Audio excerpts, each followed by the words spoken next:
Сергей, моят рожден ден е през април и се надявам да не го празнувам тук. Но ако се наложи, тук сме. Отново честит празник на всички именици, да сте живи и здрави. Да ни е жив и здрав и премиера, с COVID или без COVID. Един човек вчера написа в интернет, че резултатът от теста на премиера всъщност бил единственото положително нещо при него. Аз съм склонен да се съглася. Малко свързано с тази тема, всъщност е разсъждението, че когато на върха на държавата имаш популист и човек, който отказва да поеме отговорност, целият държавен апарат започва да работи по този начин, с прехвърляне на отговорност. Тези дни премиера прехвърля отговорността към градоначалниците да решават дали да се затварят заведения или не и какви рестриктивни мерки да се вземат. Съответно, веднага госпожа Фандъкова препоръча затваряне на заведения, евентуално затваряне на училища. Днес разбирам от радиото, че Министерството на образованието е прехвърлило отговорността към училищата, т.е. към директорите на училищата, да взимат решения дали да карантинират училище или не.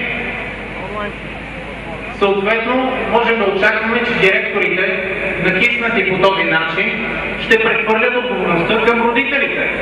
И отново заради популизъм и заради рейтинг, ще скарат едни хора с други хора, едни граждани с други граждани.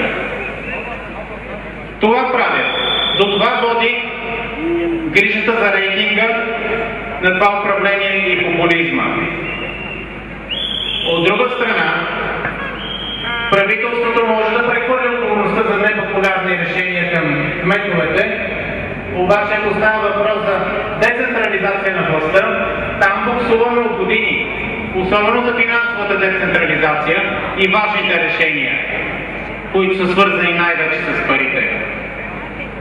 Министерството на образованието може да прехвърли отговорност към директорите за непопулярно решение относно анти-ковид мерки, обаче училищата не могат да решат да мръднат от програмата на МОН, супер неадекватна, която произвежда единствено в края на деня бележкари и едни оттекчени, неориентирани младежи, не знаещи какво искат да правят.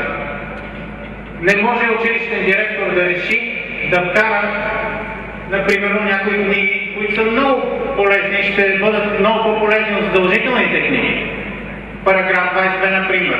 Цар Плъв, повелителя на мухите. Нека Борисов да си ги запише и да ги прочете. И винето не могат да вкарат, дори да желаят. И последно, пак в тази връзка би попитал, ако затворят училища, тази част от нашите данъци, която отива за поддръжка на училищата, ще ни бъде ли възстановена? Мисля, че не.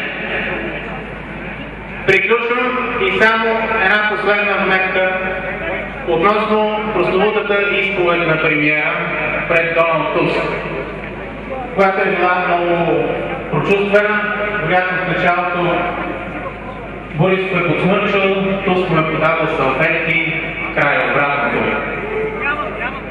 Ще повторя въпроса, най-резонният въпрос, според мен, който един приятел зададе в социалните мрежи. Благодаря на Симо. Премиерът се изповяда искрено и лично пред един полски гражданин, председател на Европейската народна партия.